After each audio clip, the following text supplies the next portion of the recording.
Well, marketing is such a boring word, Abby, isn't it? Like, I wish we could come up with something more exciting. I mean, I've played with it over the years, growth strategists or comms or brand people. I don't know. There's just such awful generic words.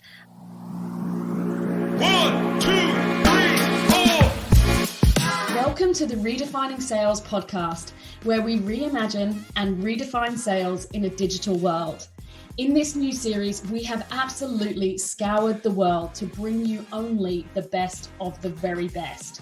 We will be working with each of the thought leaders to unpack all of their years of experience, their pearls of wisdom and nuggets of gold into bite-sized chunks that will enable you to redefine your sales.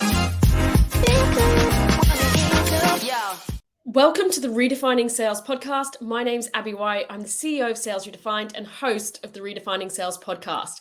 Now, I am so unbelievably excited to share this episode with you today. Today, we have the incredible Sharon Williams, founder and CEO of Taurus.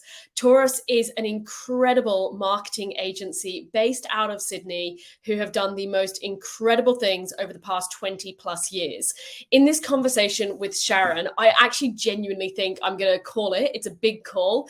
I'm going to say it's a must listen to for every one of our listeners, because whether you are a CEO or a founder, whether you're a sales professional, whether you're a marketer, there is something in there for you in this conversation. And just the pearls of wisdom and the way things Sharon is able to simplify and put things was just incredible. I found myself in the conversation taking so many notes. So we talked about what's coming up for 2023. If Sharon had a crystal ball, what does she predict is going to be in store for us, and how do we prepare for 2023? We talked about business growth journeys. What have been the top 2 to 3 things on Taurus's journey of 20 plus years, and also how she stood the test of time and how she's evolved and moved with the times and stayed current and reinvented herself every few years. That was a fascinating part of our conversation. We talked about how you can build a personal brand, how you can leverage PR, how you drive results, how you execute on your strategy, how you hire top talent. Honestly, I can't quite believe that we unpacked so much in this conversation in about 45 minutes straight. So it is a must listen to. So before we dive into the conversation with Sharon, I'm actually just going to read a few nuggets from her bio for you so you can hear a little bit more about Sharon Williams. She's someone that I've personally looked up to and really admired and respected in the industry for quite a number of years. And she's someone that I've sort of been around and across for quite a while and just have the utmost respect for as someone who just walks her talk. So a little bit about Sharon. Sharon is a public speaker, personal brand expert, blogger, CEO, media commentator, and has a no bull approach. And you'll hear about Sharon's bullseye methodology that's been the key to her success. If that wasn't enough, she's also an international marketer, entrepreneur, editorial contributor, and a mother, and her children are delightful. And her experience and knowledge that she brings to the table is just an unbeatable combination with all of those different lenses that she brings to the table. Sharon established Taurus, a boutique integrated marketing and PR agency back in 1995 after a successful career in marketing and management across the UK, Europe, and Asia. And Taurus has since gone on to help well over 1,000 businesses. And we talk about in this conversation the bullseye methodology that they use. So grab your coffee, grab your pad, grab your pen. I promise you there's so many nuggets of gold. It's unbelievable. And enjoy this conversation with the phenomenal Sharon Williams. Welcome to the Redefining Sales podcast. This week, I am so excited. We have the incredible Sharon Williams from Taurus Marketing joining us. Welcome, Sharon. Hi, Abby. Lovely to be here. I am really excited. I'll actually embarrass Sharon if that's even possible. I was just telling her just now, years ago, my husband came across Sharon and was like, oh, you've got to check out this lady. She's brilliant. She's just like doing all these incredible things. You've got to check her out. And I was just saying to Sharon the first time I met her, I was all intimidated and nervous because I'd seen all these incredible things that she was achieving. So it's been a long time coming getting you on the podcast. Oh, Abby, that's wonderful. Well, I love your work, and we're watching you go from strength to strength, which is so exciting. You deserve it. Oh, thank you. So I'm going to jump in because, as I just sort of spoke to, you have an amazing brain that we want to unpack and get our hands on some of your insights and experience and knowledge. I want to really start with the Taurus marketing journey because you have built this incredible award-winning business, like I said, that I've just looked at and gone, wow, that is incredible if you could build even half of that. And you've obviously done that over the past 20 years or so. Big question, if you had to unpack some of your journey and sort of pinpoint 2 or 3 things that you feel have been really pivotal to your success and to your growth journey, what would you put that down to? I think there's a couple of things. One, if you do what you love, doesn't feel like work. So if you're excited every morning to come to work and do what you love, then it's not hard. It's not as hard as trudging through something that you're not interested or excited about. So I've loved what I do. And then the other thing is tenacity. When it does get hard, you just have to keep going. And that requires some energy and some passion. And then I'm a big believer, like we've discussed before, Abby, is you put people around you who help you on the journey. So good to have great mentors around you. I love that. Have you always stuck with one mentor, or as the years have gone by, you've changed and needed a different mentor for a different phase of the journey that you're at? How have you approached mentors? The good thing is that if you're open to mentors, what happens is you learn and you absorb all that, and then you can move on to the next mentor. So a true mentor won't mind that because their job is to train you and advise you and counsel you to grow within your own capacity to grow. So it's inevitable that you'll outgrow a mentor. So I've been lucky enough to have many mentors over a long period of time. Yeah, I love that. I've always found it's like different people speak to me at a different point in time, depending on where I'm at. Yep, the universe tends to bring if you put it out there. Yeah. So on that note, the other question I want to ask is around, standing the test of time and moving with the times. You've been in the PR and the marketing world for over 20 years with Taurus marketing, and it obviously is. Marketing has changed so much. It's grown, it's evolved. I was talking to someone the other day and they were laughing, telling me about their fax marketing campaigns. And I was having a field day talking about that. It was brilliant. And what I think is actually really interesting is I personally live in fear a little bit of the Netflix Blockbusters situation, that Blockbusters kind of were quoted as saying, well, Netflix isn't even on the radar. They didn't keep up. They didn't move with the times. They didn't evolve. So for you to have such a long-standing career and still be at the top of your game doing incredible things, you've got to do that. You've got to evolve. Can you talk to us a little bit about that and how you've stayed so, current and moved and evolved? So the good thing is that what I've chosen to do, marketing and PR and personal branding, has only grown over the 27 years that I've been in business. So it's something that while the tools that communication are delivered with have changed, so telex, fax machine, who would have dreamt of the internet and the mobile phone, those tools have changed, but what I've been doing has not changed since the beginning of time. We're storytellers and we're brand builders. So I'm fortunate that I've chosen an area of business that hasn't changed. But what that means is that even though I'm doing the same thing over that period of time with a different set of tools or with a different toolkit, I've always had the same methodology and it's always worked. And that methodology plays out with every customer and every piece of work we ever do, and even on ourselves. And then what we have to do as our own brand is reinvent every few years, which is fun because I get something to play with that's mine, and we blow it up and make it look different. Same, but different every year.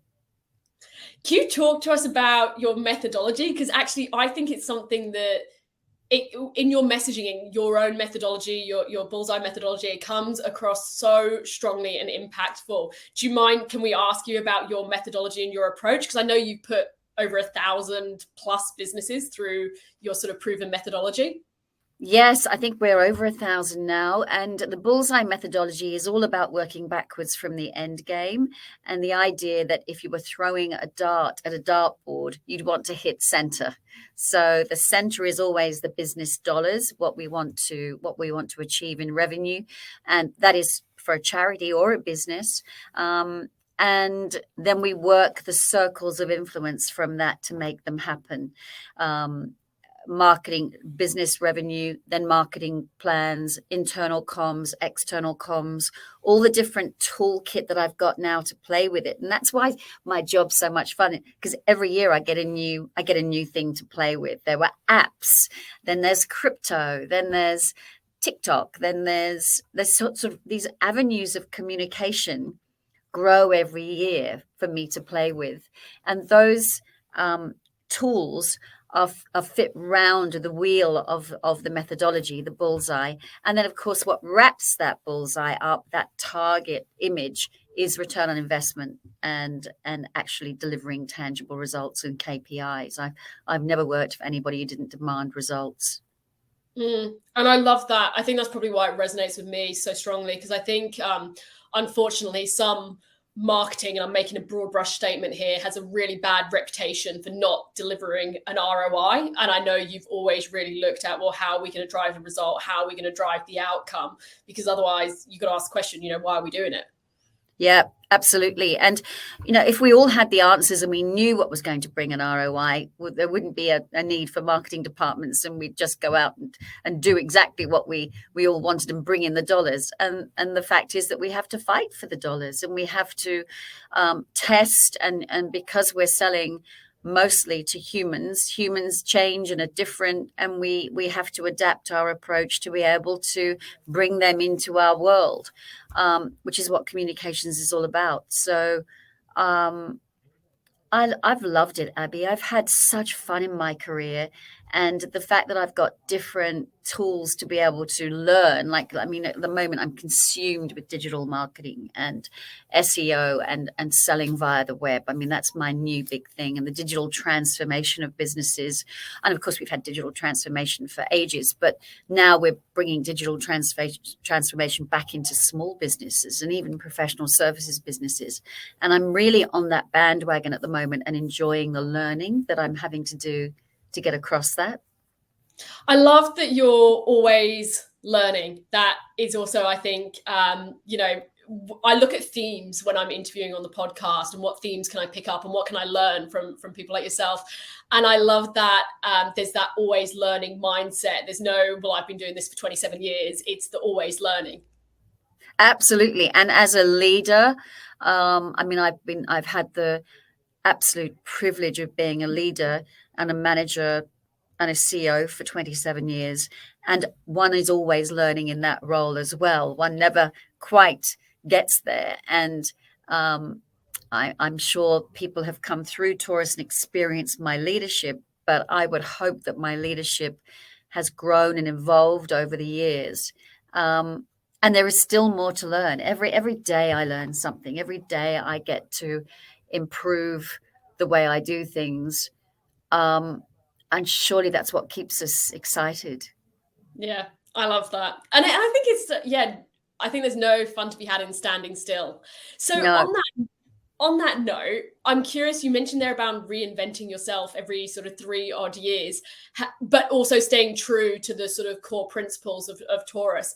How do you approach that reinventing yourself process? Like for any business that's listening and going, actually, we need a bit of a refresh, we need a bit of a dust off and a bit of a reinvention. How do you approach that? Yep. So I think it's being very in tune with what's happening out there in your world. So in industry, there's constant change. Constant change is here to stay. As a marketeer, as a business person, just as you think you've got it right, so the world changes.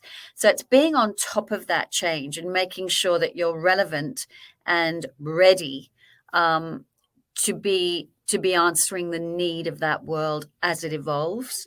So I watch, I read. I think there's a lot of intuition, having been in business this long. And then when you see the change, then you gear up to be able to either drive initiatives out there. For example, when apps came along, we launched Taurus App Launcher. When crypto started building, we launched Taurus Crypto. When personal branding became so much more important in the workforce, we launched Taurus Profile. So those things are being ideated as we see the change happen and meeting that demand. And how do you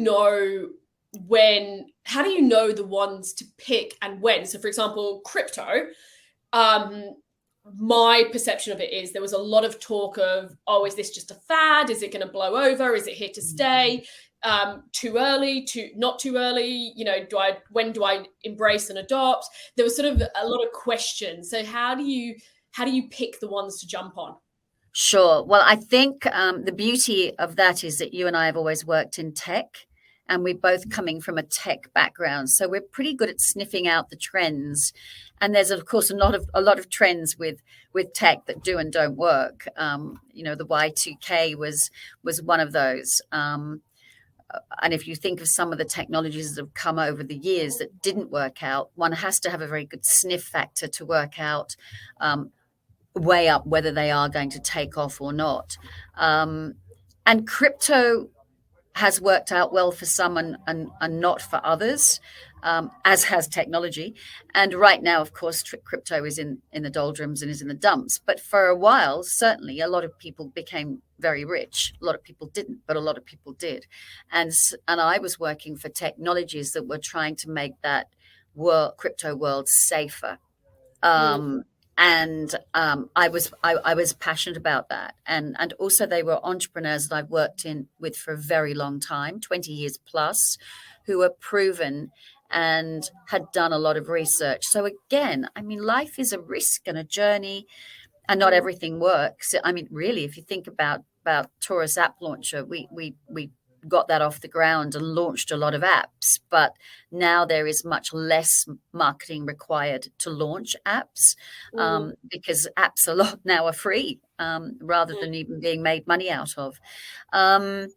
So Taurus Crypto was a great opportunity. We earned well out of it last year and the year before.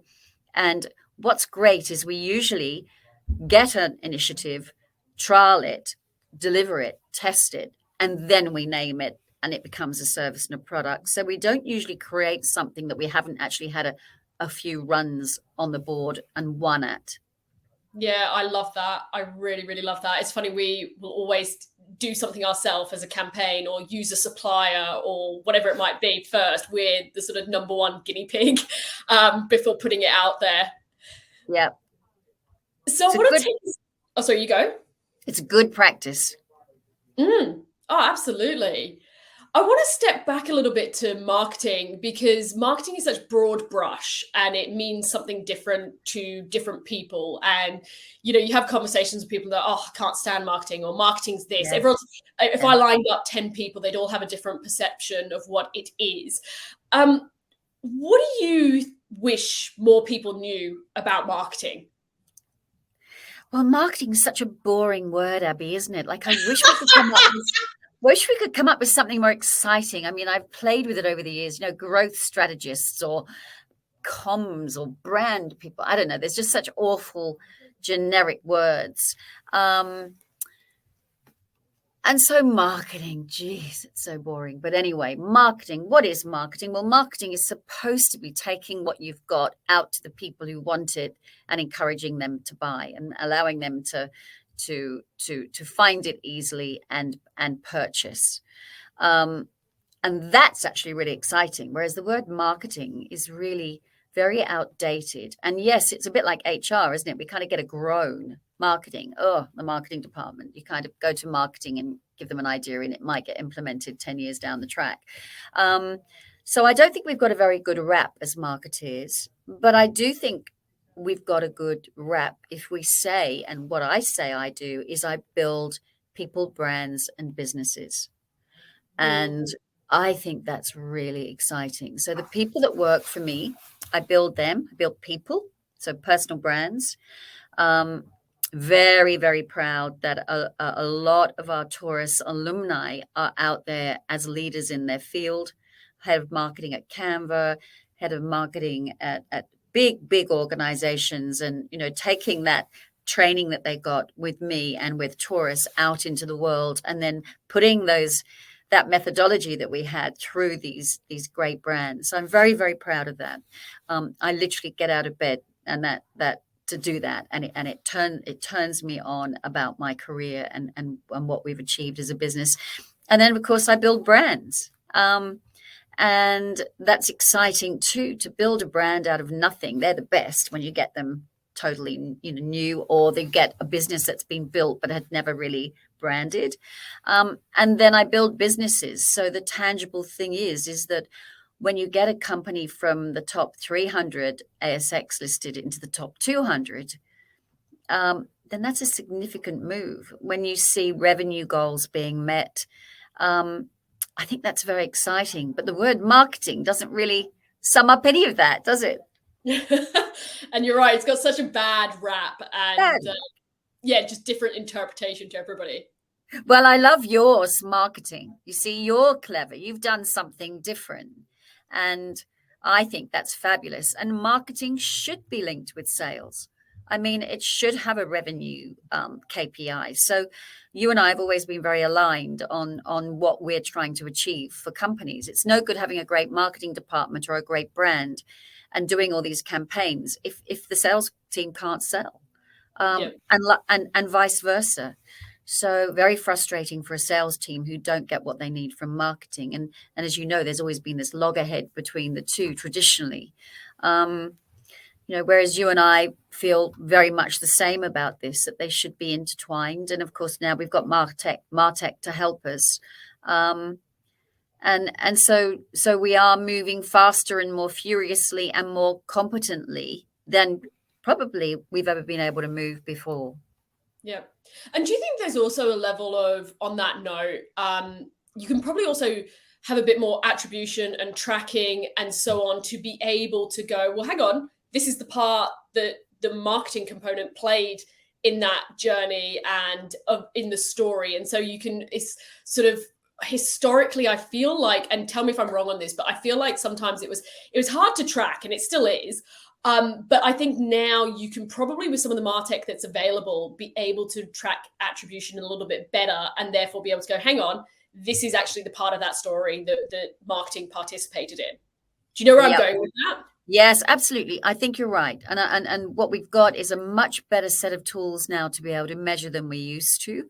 I still feel that it's difficult, and we don't have a tool to be able to measure the combination of the toolkit. So if we do a direct marketing campaign on a MarTech platform, we can see the results. But do we know those results weren't affected by a recent event or a ad campaign or public relations and editorial, or whether someone met someone at a function and just passed on a referral? I think it's that part that is the missing link to what we do, is not being able to always join those dots up. I mean, we won a new piece of business the other day from an advert that we've got on Military Road at the Cremorne Theatre, and we got a call directly because they'd seen our name up there. Now that's great, but actually, when we got talking to them, they'd heard about us from our reputation and they'd seen us speak at an event. And so that initial call, unless we'd questioned it, was a culmination of things. So I still think it's difficult and complex enough to be interesting. Yeah. No, I agree. And frustrating. I mean, Abby, and frustrating, you know. What do we spend our marketing dollars on? Where do we go with them? But I'm a firm believer that public relations is an absolute must-have in your marketing toolkit, as is database. I think your database is key. And, of course, now also social media and personal branding. I would say that they're the four key things that one needs now to be successful if you're going to build a brand.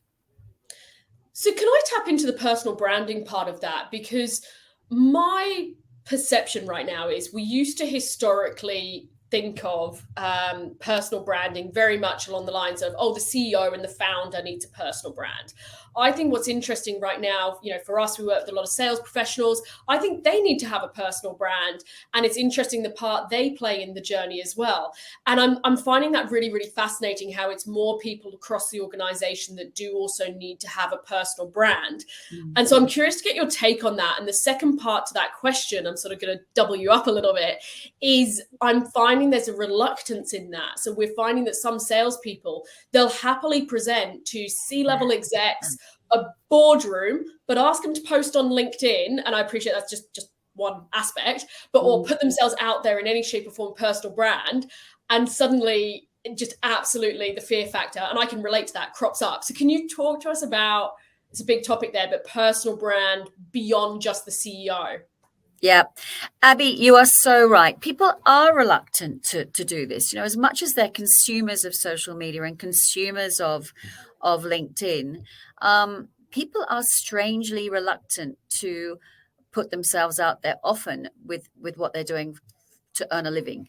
And everyone has a right to do whatever they want to, because it's a free world. So unfortunately, we live in a free world.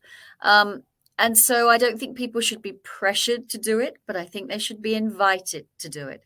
And I think that should be a firm invitation, because those that don't do it run the risk of not being true to their commitment. So if you're championing a brand and you work for a brand, and yet you never comment, like, or engage with that brand, then really, where do you stand? Where do you really stand on your commitment to that brand?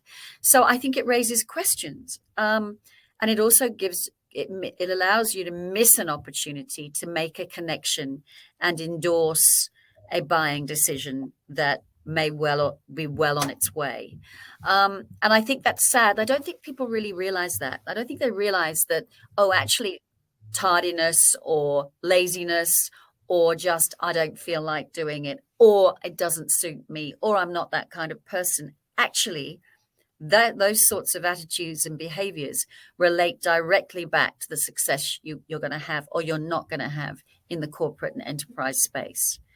And if you're not there and you're selling, the other salesperson could be, and would be, and will be, and your competitor will take your space. So I feel it's more about, it's a bit like an exhibition. You get trapped into these exhibitions in a way that you've almost got to turn up, because if you'll be noticed if you don't. Even if they're not necessarily bringing you the return, the fact that you don't go does you more harm than if you were there. So as a marketeer, it's not always about actual numbers and dollars on that one action. It's often a combination of things that get someone over the line. And like you, I'm a firm believer in LinkedIn. I mean, I at breakfast will make 15 or 20 connections or comments, and I've got sales appointments by the time I get to the office. It is the most extra, and it's great to be able to catch up with people. And it's one of the best tools we've got. You and I have always strongly believed in LinkedIn. So how do you, for anyone who is going, yep, okay, cool, from what you're saying, I appreciate the need that I need to step up and I need to do it. How do you help people take those first steps and get out of their comfort zone? Because I have found it fascinating, like I said, hugely experienced people, hugely confident in terms of stand up and present to a client, but then any shape or form of, personal brand related activity, be it, hey, we need to do your latest headshot, or hey, let's go be on LinkedIn and be active, or whatever it might be, all of a sudden, it sort of seems to crumble down. So how do you take some of the first steps in terms of building your confidence, of putting yourself out there? Yeah. So I think the answer is training, and KPIs built into job descriptions. So I was reading a job description of a young person the other day, and they have to post on LinkedIn a number of times a week as part of their job description. So how interesting is that they've actually been KPI'd to do it. So KPIs into job descriptions, training courses, group fun, make it fun, make it a KPI that's fun. we actually have meetings where we train our team and demonstrate so that they've got a chance to copy. You can lightheartedly shame people, not in a bad way to make them feel bad, but make them have a sort of have a competition and run things like that. But isn't it a shame, Abby, that it's not kind of taught in schools and not brought up that, you know, a personal brand is something that you really have from the time that you're born and you're being brought up. A lot of people make bad decisions very young, before they ever get into the workforce. And if they'd had a personal brand conversation by their teachers or parents, or their mentors, you know, some of those decisions wouldn't have happened. So I do think it's important. It is one of my bugbears and my things that I champion, from school children right up to teenagers, right up to corporates. And of course, there's not everybody out there that's working in a corporate. We've got small businesses, we've got fast moving consumer goods, we've got people in professional services. And if you have a personal brand that you work on with purpose, so don't be something that you're not. Personal branding isn't about trying to be something you're not. But if you can take who you are and magnify it and amplify it with purpose, with integrity, then you will find that whatever you're doing, whether you're head of a charity, whether you're a teacher, whether you're running a company, that process will slide faster for you and make it easier.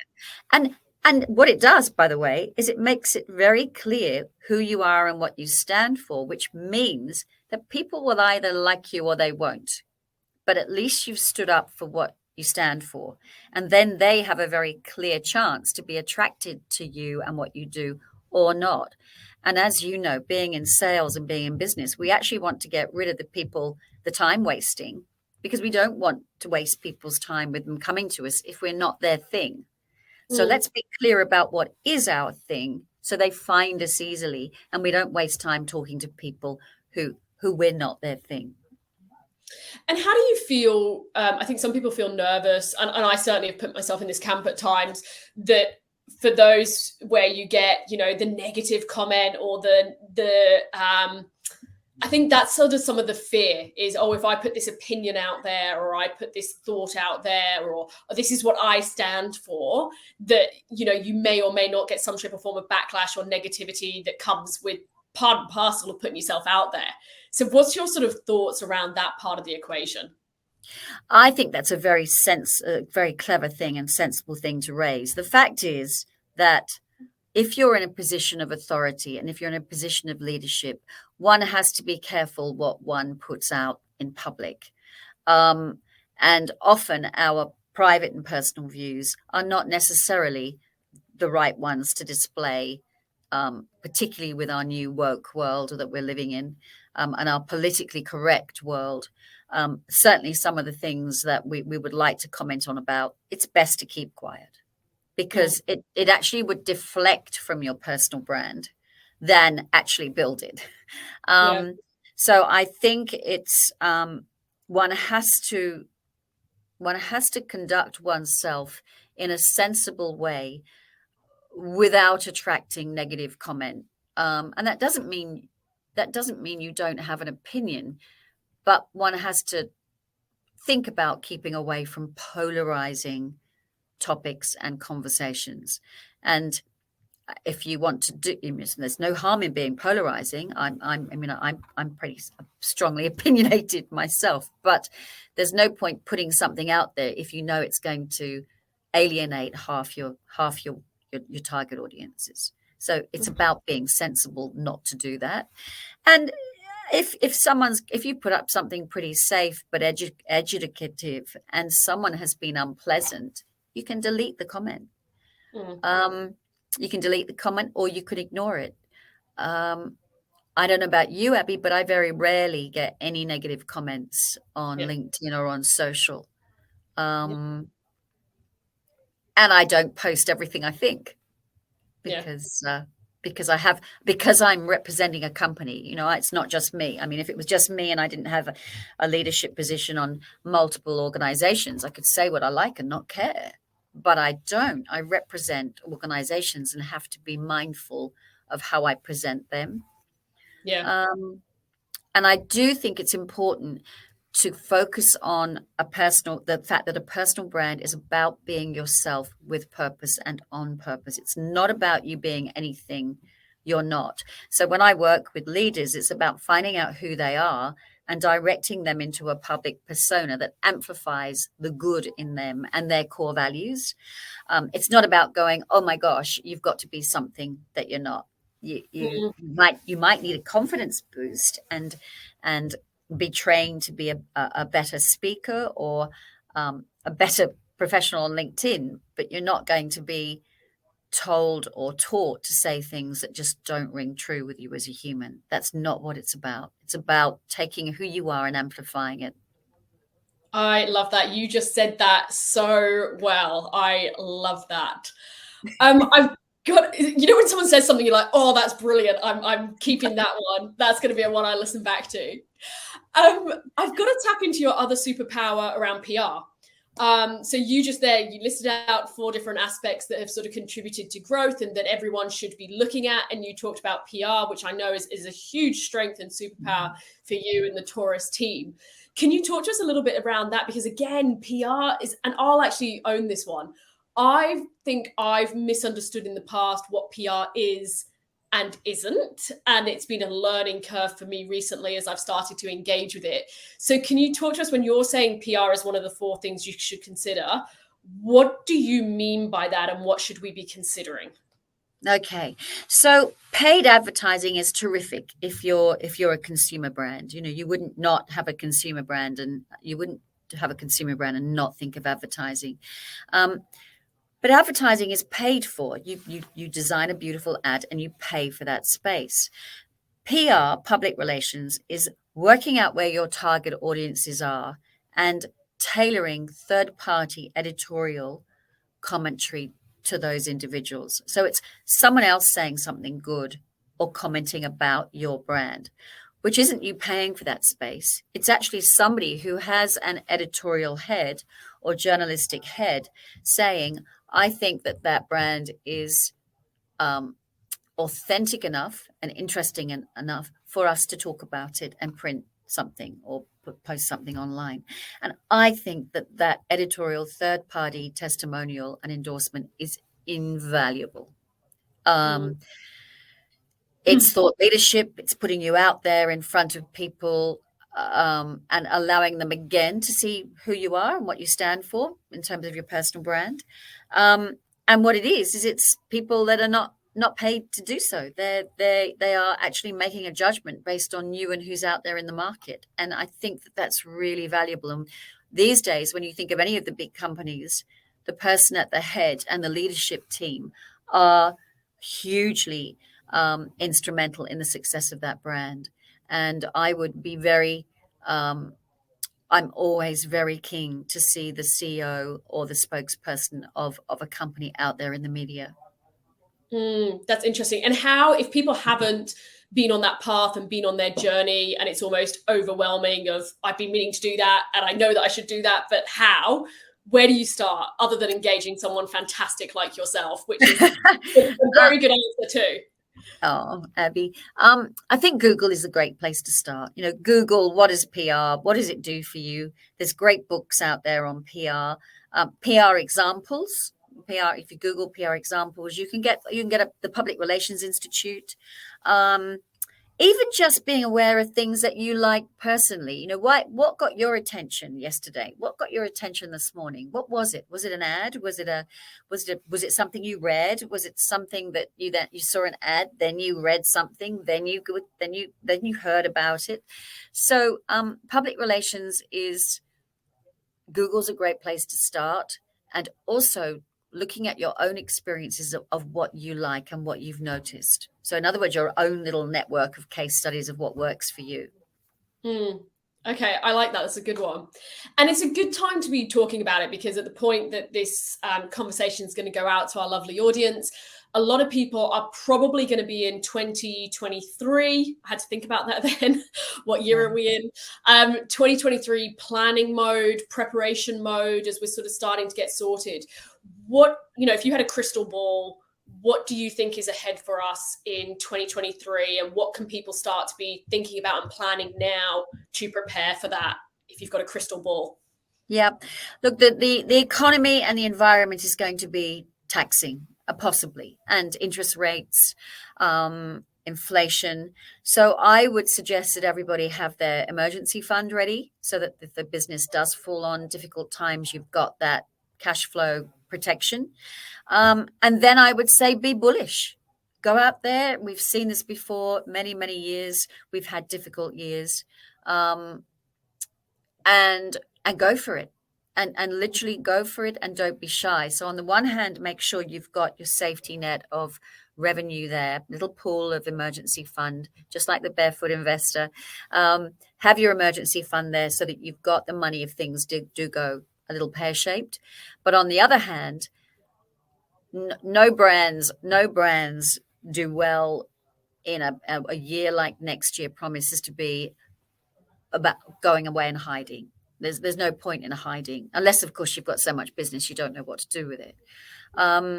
So I would suggest that you workshop and get the team in a room, look at the industry trends, and actually go for something exciting in 2023. It'll be the first year that we are relatively COVID free. We've still had a bit of COVID affecting us this year. Next year, with any luck, we won't have those sorts of handbrakes on us being able to get out there. The borders are opening. Consumers have pulled money through the whole pandemic. And of course, now they're being hit in the pocket, but they've been hit in the pocket after a time of having the majority having quite a flush time with the government handouts. So I would say be brave, go for it. I love that. I think it's what I love about you. It speaks to me. So on that note, if you decide, right, going to be brave, going to go for it, 2023, this is my year. We've got the team in the room. We've decided what we're going to go for. How do you make the execution happen? Because what I find fascinating, if you look at a lot of the research, as you would probably know better than I do, it's never the lack of good ideas or the lack of good strategy. It's typically, something like 2% of leaders feel confident that their strategy is going to actually get executed. And to do what you've done and to build what you've built and to get the results that you do for clients, you've got to be damn good at execution. And I know you, so I know that you would be. How do you approach that execution piece? Well, of course, being in business for 27 years, I've got different people doing that execution over the years. I mean, some of my staff are still with me. My lovely team members are still with me after all that time. But others have passed through the business for 3 or 4 years or 2 years or 6 years or 10 years. So we're always training new people to take that execution on.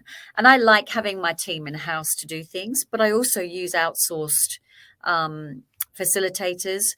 And of course, these days you've got the internet and overseas job sites like Upwork and things like that. I tend to like to have my suppliers around me because I build strong relationships with them. But it is about process. It is about methodologies. Anyone can come into Taurus and pick up something that has been done in a certain way for many, many years. And while we blow it up with every new person and make amends, there is a way of doing it. And I think, Abby, that's just experience. I've been around a long time. I've been doing it a long time. Yeah. And with clients, when you're helping them to execute their big idea that's coming and whatever their baby is that they're working on, what sort of advice and recommendations would you give to them? Obviously, you can own the Taurus process and the Taurus piece under your leadership. But with clients, when you're sort of giving them recommendations of going, okay, cool, here's how you can go forth. What's your recommendations and advice for people? Oh, we hold our clients very closely. So from CEO level down, marketing level to well, really, we deal with CEOs and COOs and marketing managers, sometimes a PR manager. We hold them very close, and we try and make sure that whatever it is they need, they've got it before they know they need it. And I think that's the benefit of hindsight and benefit of experience, that we know what's going to come next. I literally know what's going to happen next. I can tell my team, just so that you know that is going to happen. And they'll go, oh my gosh, yeah, it did. So what we do is I think that's what clients are paying for, really. They're paying for, what do I don't know? What don't I know? And what can you protect me from happening? And I think we've actually got some videos on our website of CEOs actually saying that. We call them more for what we shouldn't do than what we should do. So I think experience, Abby, you want to put experience around you, as well as lovely, young, energetic, new ways of doing things and new blood. We were laughing the other day at a company quarterly kickoff that we have old heads and young blood. So what we've got is experienced heads, and then this lovely influx of young, wonderful people in the business that take up the way we used to do. We've always done things, but then make it smarter. Yeah, I've got to ask you about that actually. Around young blood and hiring the right people, because I've met, plenty of your team, and you hire some absolutely phenomenal people. And as you said, people who have previously been under the Taurus roof have gone on to do incredible things. When you're hiring, when you're looking to bring someone in, what's the magic that you're looking for? How do you recruit such strong people? Yep. Always hire on core values. So always hire on matched outlook on life. I've done well for the 27 years I've been in business, but I have occasionally got it wrong. When you get it wrong, it really hurts. It's not a good. It's not a good situation for the business, for the individual, or for the rest of the team. You don't want. If I get out of bed every day to build people, I don't want to take on someone that it doesn't work out with. That's not who I am and what I want. So always, you can teach skills, but you can't teach core values. You can't teach a non-alignment of core values. So you can introduce people to core values and they're attracted to that. And that's why having a strong personal brand is good, because you attract more people the same. And the people that are not like you don't want to come near you, which is really good, because I don't want people near me who don't have my core values. It's really simple. I don't want to be liked by everyone. So core values, hire on core values, and train skills. Yeah, I love that. So before we let you go, I have to ask my one question that I ask absolutely everyone around their favorite books or business book recommendations that have been ones that you just think everyone must read this. Have you got any good recommendations for us? Yeah, look, I've just read Shoe Dog, which is the story of Nike. Yeah, Nike, Nike, the shoe brand. I really enjoyed that. I thought it was great. David Koch told me to read it, and I'm now buying it for all our interns. So when our interns finish with us, they get a little pack and a kit, and they get Shoe Dog. And I think that's a good story about the realities of business and how one has to work hard to get what one wants. Matthew McConaughey, he has got a great quote, don't think that you're a victim. Bad things happen. Difficult times happen for everybody. Don't suddenly think because they happen to you or because things aren't always easy and don't always go right that you're a victim, because you're not. And I think Shoe Dog allows us to view a business journey in its reality. Yeah, and what I liked about that book was also how honest Phil was around some of the behind the scenes. That in the face of it, Nike had some of the world's leading athletes as sort of brand ambassadors and wearing their shoes at the Olympics. And behind the scenes, they were kind of almost paycheck to paycheck and having lawsuits and banks closing. And it's some of the side that is less glamorous that you don't see in some of the realities of the world. Yeah, that's right, Abby. Look, I've been running my business for 27 years. It's a hard road. And as soon as you get to one mountain and you go, yeah, got it, then there's another one up there. And the good thing is there are the times when you're steaming downhill, and then when you're having to climb back up again. And that is what life as an entrepreneur and as a leader is. So any Pollyanna, admissions that this is all great and all fantastic and are just not real. It's a hard road. But back to what we started with, if we love it and we love what we do, then it's a pleasant road. Yeah. Well, thank you so much. I cannot believe how much we just managed to unpack in 45 minutes. That is absolutely incredible. Where can our audience connect with you and find you? Where are we best to send people and link people to in the show notes? Oh, that's sweet. So taurusmarketing.com and sharonwilliams.com. So Taurus Marketing, as the bull sign, and Sharon Williams. Either of those, you can find us. And on social media, it's Sharon Williams and Taurus Marketing. We'd love to welcome any of your viewers and your readers, Abby. And as we heard, Sharon's on LinkedIn as she's having breakfast. So go connect with Sharon at breakfast time on LinkedIn. Thank you so much, Sharon. You have been absolutely phenomenal. Oh, darling. Thank you for having me on, Abby. Thank you for tuning in. If you'd like to receive the inside scoop on what is working right now in our highest performing campaigns, and likewise, what are the pitfalls to avoid directly to your inbox, then simply visit insidescoop.salesredefined.com.au to make sure that you receive our fortnightly newsletter with everything that you need to know to stay ahead of the pack directly to your inbox.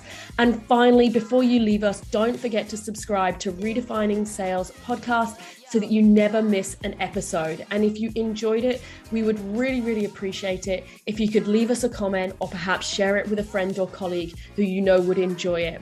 We'll see you next time.